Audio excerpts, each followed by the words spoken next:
জীবনের এমন কি কর্ম যেই কর্ম করলে আমার দুনিয়া এবং আখিরাত ভালো থাকে? জীবনের এমন কি কর্ম যে কর্মগুলা করলে আমার দুনিয়া আখিরাত ধ্বংস হয়ে যায়? তখন হযরত আলী কাররামাল্লাহু ওয়াজহাহু আমাদেরকে 7টি বিষয়ের ব্যাপারে নসিহত করেছেন।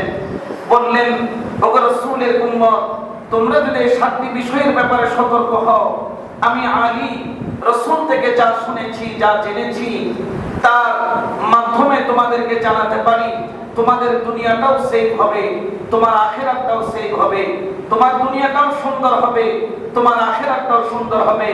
কারণ খেয়াল রাখতে হবে, আল্লাহ পাক রব্বুল আলামিন পবিত্র কোরআনে আমাদেরকে বলছেন, ফামান ইয়ামাল মিসকালা যাররাতিন খায়রান ইয়ারা ওয়া মান ইয়ামাল মিসকালা যাররাতিন শাররান ইয়ারা। অনুপরিমাণ ভালো কর্ম করেছো, তার প্রতিদান তোমাকে দেওয়া হবে। অনুপরিমাণ মন্দ কর্ম করেছো, যার যাররা পরিমাণ যদি হয় সেটা। অনু কাকে বলা হয়? যেটা খালি চোখে দেখা যায় না, দেখার জন্য একটি দূরবীক্ষণ যন্ত্র লাগে। আপনারা যারা ডাক্তাররা ব্লাড টেস্ট করে, বিভিন্ন ধরনের টেস্ট করে রোগ বের করে, তারা কি করেন? খালি চোখে ওই রোগগুলাকে দেখা যায় না। একটা যন্ত্র আছে যেটার ভিতরে গ্লাসের মধ্যে আপনার রক্ত যখন রাখলো, সেখানে কি জীবাণু আছে সেটা ওই অনুবীক্ষণ যন্ত্র দিয়ে দেখা যায়। আমার আল্লাহ বলেন, এমন কর্ম করেছো, এমন কর্ম যেটা ভালো কর্ম, কিন্তু সেটা খালি চোখে দেখা যায় না, অনুবীক্ষণ যন্ত্র দিয়ে দেখতে হয়। এই রকম যদি কর্ম তুমি করো, তার প্রতিদান আমি আল্লাহ হাসরের ময়দানে তোমাকে দিব। আর অনুপরিমাণ মন্দ কর্ম, খারাপ কর্ম তুমি করেছো, যেটার জন্য তুমি মনে করছো তোমাকে পাকড়াও করা হবে না, কিন্তু আমি আল্লাহ পাক তোমাকে বলছি, ওই অনুবীক্ষণ যন্ত্র দিয়ে দেখা তোমার এই খারাপ কর্ম কেউ না দেখলেও আমি আল্লাহ জাল্লা মাজদুহু দেখেছি, এবং এটার জন্য তোমাকে অবশ্যই পাকড়াও করব। আমার হযরত আলী কাররামাল্লাহু ওয়াজহাহু তিনি ঘোষণা করেন, এ রাসূলের উম্মত, তোমরা 7টা বিষয়ের প্রতি সতর্ক হয়ে যাও। 7টা বিষয়ের প্রতি তোমরা সতর্কতা অবলম্বন করো। 1 নাম্বার হলো, আপন মা বাবার সাথে সুন্দর ব্যবহারের ক্ষেত্রে তোমরা সতর্ক অবলম্বন করো। কখনোই কোনোভাবে মা বাবার সাথে বেয়াদবি করা যাবে না, মা বাবার সাথে খারাপ কর্ম করা যাবে না, মা বাবার সাথে কোনো ধরনের উচ্চবাচ্য করা যাবে না। মা বাবা মনের মধ্যে কষ্ট পায় এমন কোন কর্ম তুমি তোমার হায়াতের জিন্দেগির মধ্যে করবে না। কারণ যে 3জন ব্যক্তির দোয়া আল্লাহর দরবারে সরাসরি কবুল হয়, এবং যে 3জন ব্যক্তির দোয়া বদদোয়া আল্লাহর দরবারে সরাসরি কবুল হয়, দোয়া করলেও কবুল, বদদোয়া করলেও কবুল, ওই 3 ব্যক্তির মধ্যে এক ব্যক্তি হলো মেহেরবান মা বাবা। যদি তোমার মা, তোমার বাবা তোমার জন্য দোয়া করে, ঘরের মধ্যে তোমার দোয়ার কোনো কমতি নাই। আর যদি তোমার মা বাবা তোমার উপর যদি অসন্তুষ্ট হয়ে উফ শব্দ বের করে, চোখের পানি ছাড়ে, খেয়াল রেখো, তোমার বন্দেগী, তোমার নামাজ, তোমার রুকু, তোমার সিজদা, তোমার ইবাদত, তোমার বন্দেগী, তোমার তেলাওয়াত কিয়ামতের ময়দানে কোনো কাজে আসবে না। এই জন্য রাহমাতাল লিল আলামিন তিনি বলেন, এক সাহাবীর সামনে এসে উপস্থিত হলেন, মা বাবার হক সম্পর্কে জানতে চাইলেন।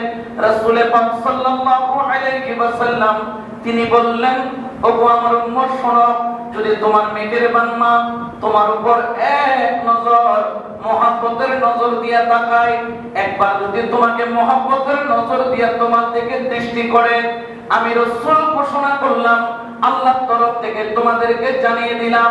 ইয়া রাসূলুল্লাহ কি বললেন? শোনো, সেই বিষয়টা হলো, মেহেরবান মা বাবা যদি সন্তানের উপর এক মর্তবার জন্য রাজি হয়, ওই মুহূর্তে আল্লাহ এত খুশি হয়ে যান, এত খুশি হয়ে যান, ওই বান্দার আমলনামার মধ্যে একটা মকবুল হজের সওয়াব 8 লক্ষ টাকা খরচ করে মক্কায়ে মুকাররমায় যাইয়া তুমি যদি আল্লাহর ঘরের হাজিরা সঠিকভাবে দিয়ে আসো, তুমি যদি রুকুন আরকানগুলো ঠিকমতো আদায় করো, আল্লাহর দরবারে গিয়ে যদি পরিপূর্ণ হক আদায় করে আসো, যেই পরিমাণ সওয়াব তোমার আমলনামার মধ্যে দেওয়া হবে, ওই পরিমাণ আমলের সওয়াব মেহেরবান মা যদি একবার তোমার উপর খুশি হয়, ওই পরিমাণ সওয়াব ও আমার বান্দা আমার রাসূল পাক বলেন উম্মত রে তোমার আমলনামার মধ্যে আমার আল্লাহ দান করে দিবেন। বড় করে বলেন সুবহানাল্লাহ। আমরা অনেকে আছি মেহেরবান মা বাবাকে কষ্ট দেই, খারাপ আচরণ করি, উচ্চবাচ্য করি, ওনাদের সাথে খারাপ ব্যবহার করি। এই জন্য আমার আল্লাহ বলেন ওয়া'বুদুল্লাহা ওয়ালা তুশরিকু বিহি শাইআন ওয়া বিল ওয়ালিদাইনি ইহসানা।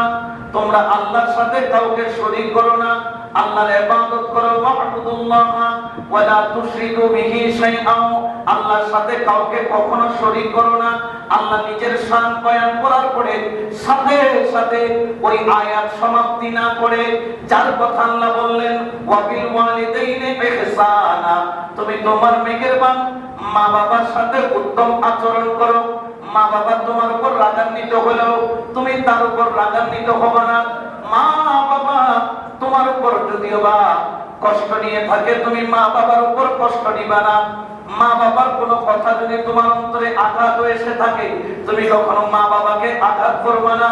কারণ জেনে রাখো ওয়ান আবি উমামাতা রাদিয়াল্লাহু তাআলা আন্না রাজুলান ক্বালা ইয়া রাসূলুল্লাহ, সবাই বলেন সাল্লাল্লাহু আলাইহি ওয়াসাল্লাম, মা হাক্কুল ওয়ালিদাইন আলা ওয়ালিদিহিমা ক্বালা হুমা জান্নাতুকা ওয়া নারুকা। আল্লাহু আকবার।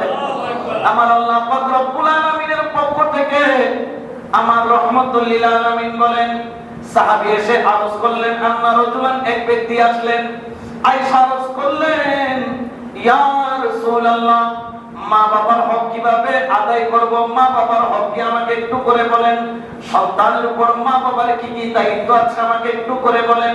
রাহমাতুল লিল আলামিন বলেন, শোনো ক্বালা হুমা জান্নাতুকা ওয়া নারুকা। এক বাক্যে আমার নবী কথাকে সমাপ্ত করে দিলেন। আমার নবী বললেন, তোমার মা বাবা তোমার উপর যদি রাজি হয়ে যায়, বিনিময়ে আল্লাহ তোমার জন্য জান্নাত বরাদ্দ করেছে। যদি তোমার মা বাবা তোমার উপর অসন্তুষ্ট হয়ে যায়, পৃথিবীর কোন আমল দিও, কিয়ামতের ময়দানে তুমি জান্নাত পাবে না। দান করতে করতে যদি এলাকার মধ্যে তুমি তানবীর হয়ে যাও, তুমি যদি আল্লাহর রাস্তায় ইবাদত করতে করতে আবেদ হয়ে যাও, ওই সিজদা, ওই বন্দেগী, ওই ইবাদত এগুলা কাজে আসবে না যদি মা বাবার অন্তরের মধ্যে আঘাত দেওয়া হয়। এই জন্য কোন পয়গম্বর কখনো মা বাবার অন্তরে আঘাত দিত না, কোন পয়গম্বর মা বাবাকে কষ্ট দিত না, সম্মান করত। সম্মান কেমন সম্মান করতেন আমার হুদ রাহমাতুল লিল আলামিন, আমার আখেরি নবী, তিনি নিজেই বর্ণনা করতেছেন। এই রকম তিনি মসজিদে নববীর বারান্দার পাশে সাহাবায়ে কিরামদেরকে নিয়ে আলোচনার মধ্যে বসেছেন। ওই আলোচনার মধ্যে আমার আখেরি নবী তালিম দিচ্ছেন সবাইকে ইসলামের হক, ইসলামের সৌন্দর্য, ইসলামের বৈশিষ্ট্য, ইসলামের হুকুম আহকাম, ফরজ সুন্নাত নফলগুলা বর্ণনা করছেন। হঠাৎ করে আমার আখেরি নবী দাঁড়িয়ে গেলেন। সুবহানাল্লাহ। সাহাবারাও তারাও দাঁড়িয়ে গেলেন। যেহেতু নবী দাঁড়িয়ে গেলেন, সাহাবারাও আদবওয়ালা তারাও দাঁড়িয়ে গেলেন। কিন্তু বুঝলেন না নবী কেন দাঁড়ালেন। নবী ইশারা করলেন, মাঝখান দিয়ে একটা রাস্তা করে দাও। আপনাদের মসজিদে যখন খতিবে মুকাররম আসে, ইমামে মুআজ্জম আসে, আপনারা তার সম্মানার্থে রাস্তা করে দেয় কি দেয় না? সরে গিয়ে সবাই বলে, খতিব মহোদয় আসছেন, রাস্তা ছেড়ে দাও। সবাই সরে যায়, কারণ আল্লাহর দেওয়া নূরের এলম ওনাদের কাছে আছে। যে সম্মান আল্লাহ খতিবে মুকাররম মুআজ্জিমে মুআজ্জমকে দান করেছেন, এই সম্মান পৃথিবীর বুকে এমপি মিনিস্টারেরও নাই। আল্লাহ এত সম্মান ওনাদেরকে দিয়েছেন, আলেম ওলামাকে। তা আমার রাসূল দাঁড়িয়ে গেলেন, ইশারা করলেন মাঝখানে রাস্তা করে দাও। সাহাবীরা দাঁড়িয়ে রাস্তা করে দিলেন। আমার দয়াল নবী তিনি তার পাগড়ি মুবারক খোলা আরম্ভ করলেন। সবাই অবাক হয়ে গেলেন, রাসূল কেন পাগড়ি খুললেন? আরেক রাওয়ায়াতের মধ্যে আছেন, আমার নবী নিজের গায়ের চাদর মুবারক খুলে ফেললেন। চাদর যখন খুলে ফেললো অথবা পাগড়ি যখন খুলে ফেললো, আমার রাহমাতুল লিল আলামিন উনি ওনার চাদর, উনি ওনার পাগড়ি মুবারক খুলে লম্বা করে লাল গালিচা দিয়ে যেরকম এমপি মিনিস্টারকে সংবর্ধনা দেওয়া হয়, ওই রকম এমপি মিনিস্টারকে সংবর্ধনা দেওয়ার মতো করে রোডের মধ্যে, নিচে মাটির মধ্যে, পথের মধ্যে রাসূলের পাকের চাদর অথবা পাগড়ি রাস্তার মধ্যে বিছিয়ে দিলেন। সুবহানাল্লাহ। এখন সবাই তাজ্জব হয়ে তাকিয়ে আছে, রাসূল পাক কেন পাগড়ি খুলে অথবা চাদর খুলে বিছিয়ে দিলেন? রাসূল পাকের ঘাম মুবারক পাইলে সাহাবীরা শিশির বোতলের মধ্যে পড়তো, আতর হিসেবে ব্যবহার করত। কারণ রাসূল পাকের নূরানি পসিনা মুবারক দিয়ে আমাদের ঘাম দিয়ে দুর্গন্ধ বের হয়, রাসূল পাকের ঘাম মুবারক দিয়ে মেশকম্বরের খুশবু বের হয়। বড় করে বলো সুবহানাল্লাহ। আমার রাসূল করিম পাগড়ি খুলে বিছিয়ে দিলেন, সবাই তাজ্জব হয়ে গেলেন, ব্যাপার কি? এটা কোন কারণ? কিসের জন্য বিছিয়ে দিলেন?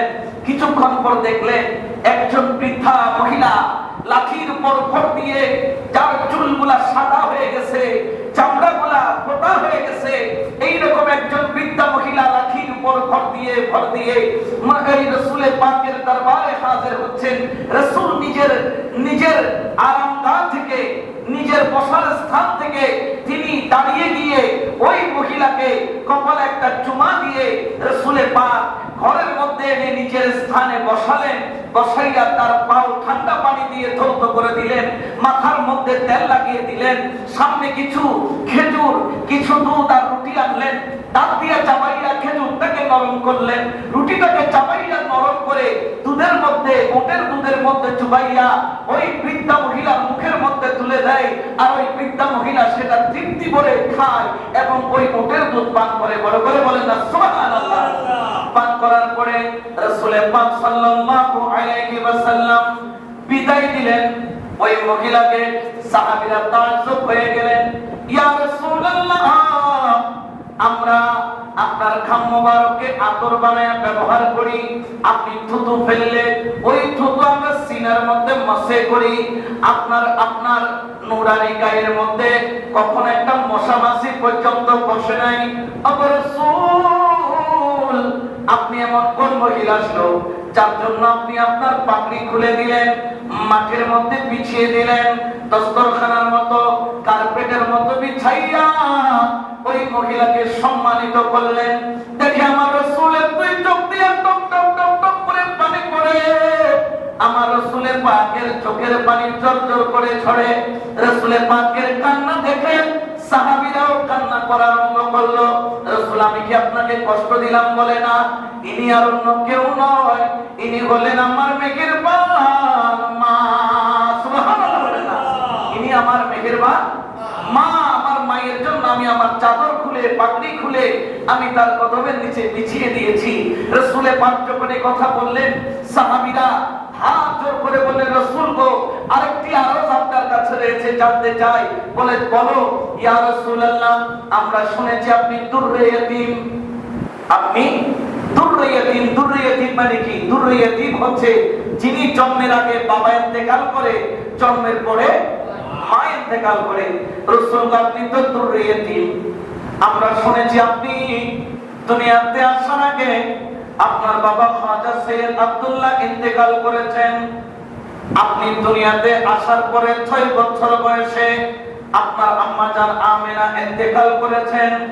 ও আমার রাসূল, আমি জানতে চাই এটা কোন মা যার জন্য আপনি আপনার পাগড়ি খুলে কদমের নিচে বিছিয়ে দিলেন? ওরে আমার মা আমিনার কথা বলতে দেরি, আমার রাসূলের চোখের পানি পড়ার দেরি নাই। ছোট বাচ্চা যেভাবে কাঁদে, আমার রাসূলের সেভাবে কাঁদে।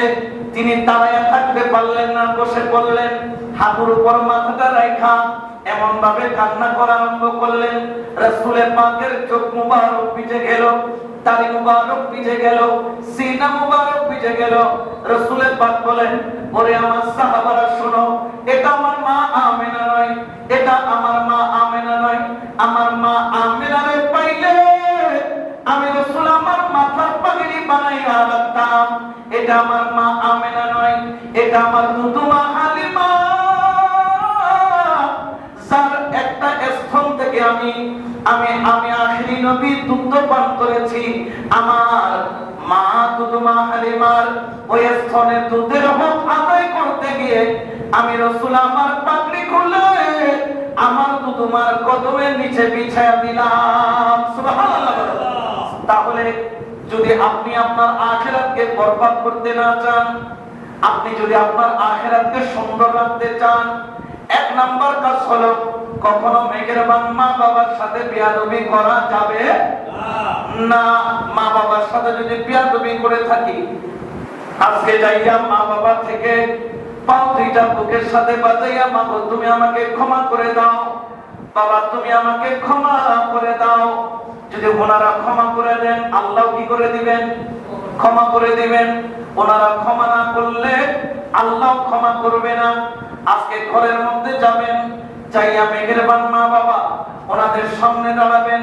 ওনারা যা পছন্দ করে, কেউ পান পছন্দ করে, কেউ সুপারি পছন্দ করে, কেউ মিষ্টান্ন পছন্দ করে, মা বাবা যেটা পছন্দ করে সামনে নিয়ে দিয়া চোখের পানি ছাইরা বলবেন, মা গো জীবনে কত ধরনের ভুল তোমার সাথে করেছি, মেহেরবান মারে দয়া করে তোমার এই সন্তানটাকে তুমি মাফ করে দাও। তুমি মাফ না করলেও আমার আল্লাহ কিয়ামতের ময়দানে আমি সন্তানকে, আমি বান্দাকে আল্লাহ মাফ করবে না, ঠিক না? এই জন্য জীবনে কখনো মেহেরবান মা বাবার সাথে বেয়াদবি করা যাবে। আমার হযরত আলী বলেন, এক নম্বরে বললেন মা বাবার সাথে বেয়াদবি করতে পারবা না। তখন সাহাবীরা, রাসূল পাকের আশিকেরা, তাবিঈরা, তবে তাবিঈরা সবাই মাওলা আলীর দিকে তাকিয়ে আছেন। মাওলা আলী, আমরা দ্বিতীয় নাম্বার জানতে চাই। আমার কামলিওয়ালা নবীর সাহাবী তিনি বললেন, দ্বিতীয় নাম্বার কাজ হচ্ছে কখনো কারো উপর জুলুম করা যাবে না। আমাদের এখানে ক্ষমতা বলে জুলুমের মাত্রা কমে না, বাড়ে? বাড়ে, জুলুমের মাত্রা বেড়ে যায়। আচ্ছা বলেন তো, আল্লাহ কি জালেমকে পছন্দ করে নাকি মুসলিমকে? মুসলিমকে। আল্লাহ কখনো জালেমকে পছন্দ করে? জোরে বলেন না, জালেমকে পছন্দ করে। এই জন্য আমার আল্লাহ বলেন, ওয়ালা তাহসাবান্নাল্লাহা গাফিলান আম্মা ইয়ামালুয যালিমুন। যারা জুলুম করছো তোমরা কখনো মনে করিও না আমার আল্লাহ তোমার জুলুমের ব্যাপারে অবগত নয়। আল্লাহ অবশ্যই তোমার জুলুমের ব্যাপারে আমার আল্লাহ অবগত রয়েছে। অনেক সময় জুলুম অনেক প্রকার হয়ে যায়। জুলুম কিন্তু এমনও হয়, এই যে ঈদ চলে গেল, এক ভাই আরেক ভাইয়ের সাথে কথা বলে নাই, এরকম অনেক আছে না নাই? ঈদ গেছে, অথচ ঈদ হচ্ছে আনন্দ ভাগাভাগি করে নেওয়ার কথা। আপনার ভাইয়ের সাথে আপনার সম্পর্ক নাই, এই জন্য আপনি কথাই বললেন না তার সাথে, ঈদের দিনও তার সাথে কথা বললেন না। জেনে রাখবেন, ওয়ান জুবাইর ইবনে মুতঈমিন রাদিয়াল্লাহু তাআলা قال قال رسول الله صلى الله عليه وسلم لا يدخلن الجنة قاطعون। যারা আত্মীয়তার সম্পর্ক ছিন্ন করে তারা কখনো জান্নাতের মধ্যে প্রবেশ করতে পারবে না। আপনি আপনার ভাইয়ের সাথে কথা বললেন না, অনেক সন্তান মা বাবার সাথে ঈদের দিন একটা সালামও দিল না। অনেক ব্যক্তি আছেন ভাইয়ের হক ভাইকে দিল না। আপনার চাচাতো ভাই গরিব, আপনি ধনী, জোর করে তার সম্পদ রেখে দিলেন, তার উপর জুলুম করলেন। আমার আল্লাহ পাক কিয়ামতের ময়দানে ডাক দিবেন, ওরে জালেম, আয় আয় আয়, এই সম্পদের জন্য না তোরা পাগল পাড়া বেড়ে গিয়েছিলি, এই দুনিয়ার জন্য না তুই জালেম হয়ে গিয়েছিলি। কত সম্পদ লাগবে নে, আজকে তোর কোন কামে লাগে দেখি। কিন্তু কিয়ামতের ময়দানে তুমি কান্না করবা, তোমার সম্পদ, তোমার দৌলত, তোমার ক্ষমতা, তোমার গৌরব, এগুলা কোনো কিছু কাজে আসবে না। আমার রাসূলের পাক বলেন, কিয়ামতের ময়দানে দুইটা জিনিস অবশ্যই আল্লাহর দরবারে নিতে হবে। আমার আল্লাহ আপনার কাছে দুইটা জিনিস ডিমান্ড করেছেন, ওরে আমার বান্দা তুমি আমার কাছে আসবা, তবে জেনে রেখো দুইটা জিনিস ছাড়া আসবা না। আমি তোমার চেহারা দেখে তোমার বিচার করব না, আমি তোমার দৌলত দেখে তোমার বিচার করব না, আমি তোমার দুইটা জিনিস দেখব। একটা হলো কুলুবিকুম, একটা হলো আমালিকুম, একটা হলো তোমার কলবটা পরিষ্কার আছে কিনা, আরেকটা হলো তোমার আমলটা ঠিক আছে কিনা। এখন আমরা অনেক সময় আমলের দিকে ঠিক আছে, কিন্তু কলবের দিক দিয়ে ঠিক নাই। আবার কলবের দিক দিয়ে ঠিক করতে গেলে আমল ছাড়া কোনো উপায় নাই। কারণ রোড থাকলে না গাড়ি চলবে, রোড না থাকলে কি গাড়ি চলবে? রোড যদি আপনারা যদি সুন্দরবনের মাঝখানে নিয়ে আপনারা যদি একটা যদি বিএমডব্লিউর মধ্যে ঢুকাইয়া যদি সাইডা দেওয়া হয়, যদি বলেন যে এই গাড়ি চালাইয়া তুমি খুলনার মধ্যে যাও, এই গাড়ি জীবনও বাইর করতে পারবে? কারণ কি ওখানে চালানোর মতো রোড, জঙ্গলের মাঝখানে, সুন্দরবনের মাঝখানে রাত্রে বেলা হলে বাঘ মামাই সাবধানে বলবে আমি হাজির হয়েছি, তোমারই তো দরকার, ঠিক কিনা? এই জন্য কলমটাও পরিষ্কার রাখতে হবে, আমলটাও ঠিক রাখতে হবে। আমি সাদা জুব্বা পরলাম, সাদা পাগড়ি দিলাম, আমি সুন্দর কোটি পরলাম, সুন্দর কথা বললাম, আমার লেবাসটাও সুন্দর, আমার কথাটাও সুন্দর, কিন্তু আমার ভিতরটা যদি সুন্দর না হয়, ভিতরটা যদি পরিষ্কার না হয়, ভিতরটা যদি পাক সাফ না হয়, কারণ খেয়াল রাখবেন ঈমান জিনিসটা দেখা যায় না। ঈমান দেখা যায়, আমল দেখা যায়, কিন্তু ঈমান দেখা যায় না। ঈমানটা কোথায়? ঈমানটা রাসূলে পাক আঙ্গুল দিয়ে বলে হা হুনা, এইখানেই হচ্ছে তোমার ঈমান। এই জন্য ঈমান জিনিসটাকে দেখা যায় না। ঈমানটার কমে আবার বাড়ে, ঈমানের বাড়া কমা হয়, বৃদ্ধি পায়, জোয়ার ফাটার মতো ঈমান বাড়ে আর কমে। এই যে এখানে তালিম চলতেছে, আমার বেশি খুশি লাগছে, আমি আর কোনো মসজিদে দেখি নাই এই যে এখানে মাগরিবের আযানের পরে 5 মিনিট, 3 মিনিট, 4 মিনিট এই যে বয়ান হয়, অনেক মসজিদে গেছি, এই জিনিসটা দেখি নাই। এই যে আপনারা যে কিছুক্ষণ বসে তালিম, এই বয়ান, এগুলো তো শুনতেছেন, এগুলোর দ্বারা ঈমান কি হয়? বৃদ্ধি হয়, জোয়ার হয় ঈমানের মধ্যে। ঈমানের মধ্যে কয়েক ক্যাটাগরির আছে, এই জন্য খেয়াল রাখতে হবে। 2 নম্বর হচ্ছে আমার আলী বলেন তুমি কারো উপর জুলুম করতে পারবে না, কারণ জালেমের ইবাদত আল্লাহর কাছে কবুল হয় না। দেখা যায় যে মসজিদে প্রথম কাতারে নামাজ পড়লাম, কিন্তু মোটামুটি মামলা দেওয়ার ব্যাপারে আমি এক্সপার্ট, মানে মোটামুটি মামলা দিতে গেলে 200-500 মামলা আমি একাই চালাই, মানে হের লোকে বাজাই, ওই লোকে বাজাই, যেদিকে ভাই এদিকে বাজাই, আছে না নাই? তো জুলুম করি কিন্তু এদিকে নামাজ পড়ি, তাহলে ওই জালেমের ইবাদত আল্লাহর দরবারে কবুল হবে না। 3 নম্বর বললেন আমার হযরত আলী বলেন কখনোই মিথ্যা কথা বলতে পারবে না। মিথ্যা কথা আমার হযরত আলী বলেন উনার কল যে মুসলমান কখনো মিথ্যা কথা বলতে পারে না, আর মিথ্যক কখনো মুসলমান হতে পারে না। এটা হচ্ছে হযরত আলীর কথা। উনি বিশ্বাস করেন যে মুসলমান সে কখনো মিথ্যা বলে না। আবার যে প্রকৃত পক্ষে মুসলমান দাবি করে মিথ্যা কথা বলে, আসলে সে প্রকৃত মুসলমান নয়। এখন কি মিথ্যা আমাদের পকেটে আছে? এই যে এটা জীবনে কোথায়, এই তো বাজারে চলে আসছি, সে এখন কোন থেকে উঠে নাই, কোথায় বলে এই তো আর 2 মিনিট, 2 ঘন্টাও 2 মিনিট কি হয় নাই, শেষ হয় নাই। আমরা জীবনের শুরুটা করতেছি মিথ্যা দিয়া। as-sidqu yumdi wal kidbu yukhli। আপনি খেয়াল রাখবেন সত্য আপনাকে প্রতিষ্ঠা করবে, মিথ্যা আপনাকে কি করবে? ধ্বংস করে দিবে। মিথ্যা কখনো আপনাকে সামনের দিকে নিতে পারবে না। আর জেনে রাখেন আল্লাহ পাক রব্বুল আলামিন বলেন আন্না আলাতাল্লাহি আলাইহি ইন কানা মিনাল কাযিবিন। আল্লাহ বলতেছেন ওই ব্যক্তির উপর আমি আল্লাহর লানত, যে কি বলে? মিথ্যা বলে।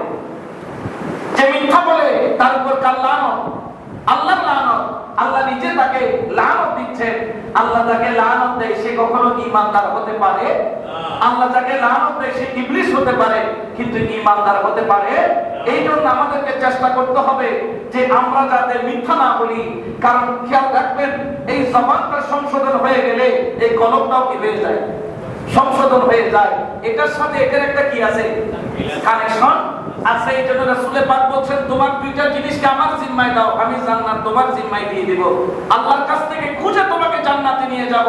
একটা হচ্ছে 32 দাঁতের মাঝখানে কি জিহ্বা, আরেকটা হচ্ছে 2 রানের মাঝখানে একটা মাংসের টুকরা আছে। ওই 2টাকে তুমি আল্লাহ এবং রাসূল যেভাবে বলেছে তুমি সেইভাবেই পরিচালনা করো, তাহলে তোমার জান্নাতের জামিনদার, জান্নাতের গ্যারান্টি, জান্নাতের সার্টিফিকেট আমি রাসূল তোমার জন্য সুপারিশকারী হব। বলবো আল্লাহ সেই 2টা জিনিসকে হেফাজত করেছে, আমি ওয়াদা করেছি, আল্লাহ তুমি তাকে জান্নাতের হকদার করো। সুবহানাল্লাহ। কারণ কি? আল্লাহ পাক পবিত্র কোরআনে বলেন আসা আইয়াবআসাকা রাব্বুকা মাকামান মাহমুদা। আল্লাহর হাবিবকে আল্লাহ মাকামে মাহমুদা দান করবেন। মাকামে মাহমুদার তাফসীর করতে গিয়ে এক তাফসীরের মধ্যে বলতেছেন মাকামে মাহমুদা বামানা মাকামে শাফাআত। রাসূল পাক সাল্লাল্লাহু আলাইহি ওয়াসাল্লাম সুপারিশ করবেন যাদের জন্য তারাই কিয়ামতের ময়দানে জান্নাতে যেতে পারবেন। খেয়াল রাখবেন রাসূল পাকের সন্তুষ্টি, ওনার উসওয়াতুন হাসানা আমাদের মধ্যে দরকার আছে না নাই? আমাদের লেবাস সুন্নতি লেবাস হওয়ার দরকার আছে। আমরা ফ্যাশন করি, কার ফ্যাশন? কেউ করে নায়িকের ফ্যাশন, আমাদের মা বোনরা করে নায়িকার ফ্যাশন। কাপড় চোপড় ঈদে দেখলে লজ্জায় পড়ে যায় যে এটা কি মুসলমান না এরা কাফের। চুল খোলা রেখে মেকআপ মেরে চলে, কিন্তু দেখা যায় ইসলাম কখনো এটাকে সমর্থন করে না। এদেরকে যারা এইভাবে চালায় তারাও দায়ুস। এদেরকে এইভাবে চালানো যাবে না। আপনি যদি কোরআন সুন্নাহকে মানেন, মানার মতো মানেন, আপনার আদর্শ কোনো নায়ক নয়, আপনার আদর্শ কোনো সিনেমার হিরোইন নয়, আপনার আদর্শ হবে রাহমাতুল লিল আলামিন। রাসূল যেভাবে চলতেন আপনি সেভাবে চলেন। আপনার সন্তানকে চালান, আপনার মেয়েকে চালান, আপনার মেয়েকে আপনি রাসূলের পাকের সুন্নতি তরিকায় চালান। মা ফাতেমা যেভাবে চলতেন আপনার মেয়েকে সেভাবে চালান। মা ফাতেমা তো জাহরার জীবনে কণ্ঠ কোনোদিন পরপুরুষ শুনে নাই। মা ফাতেমা জীবনে কখনো আপনার বেগাইরিতে হয়ে বাইরে বের হয় নাই। মা ফাতেমার ইন্তেকালের পরেও তিনি চুপে চুপে তার জানাজা পড়ানোর জন্য নসিহত করেছিলেন। এই জন্য আমাদেরকে খেয়াল রাখতে হবে আমাদের সন্তানরা যাতে রাসূলের তরিকায়, রাসূলের সুন্নতের উপর পাবন থাকে, সে ব্যাপারে সতর্ক থাকার দরকার আছে না? এইবার ঈদে দেখলাম ফ্যাশন করতেছে, সামনে দিয়া ফাটা, এই হাঁটু দিয়া ফাটা, প্যান্ট কিনছে, এদিকেও ফাটা এদিকেও ফাটা, পিছনেও ফাটা। এই ফাটাইয়া দিছে। প্যান্টের দাম ভালো প্যান্ট থেকে আরো বেশি, ফাটা প্যান্টের দাম ভালো প্যান্ট থেকে আরো দাম বেশি। কাইটা দিছে, সিরে দিছে, এর জন্য এটা ১,৫০০। আর যেটা ঠিক আছে এটার দাম ১,০০০। এখন ১,০০০ থেকে ১,৫০০ কেন হলো? এটা যে সিরে দিছি এটার দাম কত? ১,৫০০। তাহলে এই সিরা পরা কি আপনার জন্য জায়েজ আছে? আপনার শরীয়তের একটা সতর আছে না? ওটা আপনাকে পরিপূর্ণভাবে থাকার দরকার আছে না? নাই। এই জন্য আমাদেরকে খেয়াল রাখতে হবে আমাদের জবানটাকে আমাদের সংশোধন করতে হবে। যদি এই জবানটাকে সংশোধন করতে পারি, আপনি মনে করবেন আপনার ইসলামের মধ্যে আপনাকে পরিবর্তন করার জন্য অর্ধেক কাজ তখনই হয়ে গেছে, যদি এই জবানটাকে ঠিক করতে পারেন। এরপরে হযরত আলী বলেন ৪ নাম্বার হচ্ছে নেশা। বিশেষ করে আমাদের যুব সমাজ নেশার মধ্যে এমন ভাবে ডুবে রয়েছে। অনেক সমাজের মধ্যে দেখা যায় যে বাবাও ড্রিঙ্কস করে ছেলেকে নিয়ে বৈশাখ করে। আমাদের আপনাদের এলাকায় না থাকতে পারে, ঢাকা শহরে এগুলো অ্যাভেলেবেল। ছেলে মেয়ে বিবি সবাইকে নিয়ে একসাথে বসে ড্রিঙ্কস করে, মদ পান করে। এখন তো এমন কতগুলা ট্যাবলেট রয়েছে, কি জানি এই ইয়াবা, এই ধরনের কতগুলো ট্যাবলেট যেগুলো সেবন করে মানুষ নেশা করে।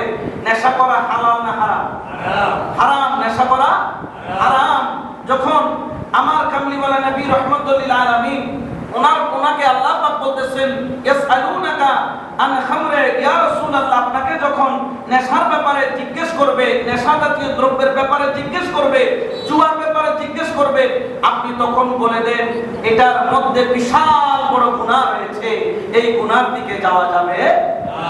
আমার রাসূল করিম সাল্লাল্লাহু আলাইহি ওয়াসাল্লামের হাদিস শরীফ থেকে হযরত আবু হুরায়রা রাদিয়াল্লাহু তাআলা থেকে রওয়ায়াত পাওয়া যায়, যেই ব্যক্তি নেশা করে ওই ব্যক্তি মূর্তি পূজা যে করে তার সাথে রাসূলে পাক নেশাকারীর সাথে কি করেছেন? তুলনা করেছেন যে মূর্তি পূজা করা আর নেশা করা একই ধরনের কাজ। এত বড় গুনাহ, এত বড় পাপ। কিন্তু এরপরও আমাদের মধ্যে নেশা করে অনেক আছে না? নাই। বিশেষ করে যুব সমাজ ফেন্সিডিলে আসক্ত, বিভিন্ন ধরনের ট্যাবলেট আসক্ত, গাঁজা, মদ, আফিম এগুলোতে আসক্ত। আমার হযরত আলী বলেন তুমি নেশা কখনো ধরিও না। নেশা তোমার দুনিয়াকেও বরবাদ করে দিবে, নেশা তোমার আখিরাতকেও বরবাদ করে দিবে। এই জন্য আমার মুরব্বিরা, ছেলে বড় হয়েছে, ছেলে যতক্ষণ পর্যন্ত ইন্টার উঠে নাই ততদিন পর্যন্ত তাকে এই টাচ মোবাইল দেওয়ার কোনো প্রয়োজন নাই। ছেলে যতদিন পর্যন্ত আকলওয়ালা হয় নাই, এটা ব্যবহারের যোগ্য হয় নাই, তাকে ততদিন পর্যন্ত এই মোবাইল দেওয়ার কোনো প্রয়োজনীয়তা নাই। ছেলে মোবাইল দিয়ে মোবাইলের মধ্যে পাসওয়ার্ড দিয়ে রাখে, কেন পাসওয়ার্ড দিয়ে রাখবে? আপনি বাবা, আপনার দেখা উচিত আমি বাবা তোমার মোবাইল দেখতে চাই, দেখে খুলতে পারে না, এই টুকতেও পাসওয়ার্ড, এই হোয়াটসঅ্যাপের পাসওয়ার্ড, ইমোতেও পাসওয়ার্ড, মেসেঞ্জারের পাসওয়ার্ড।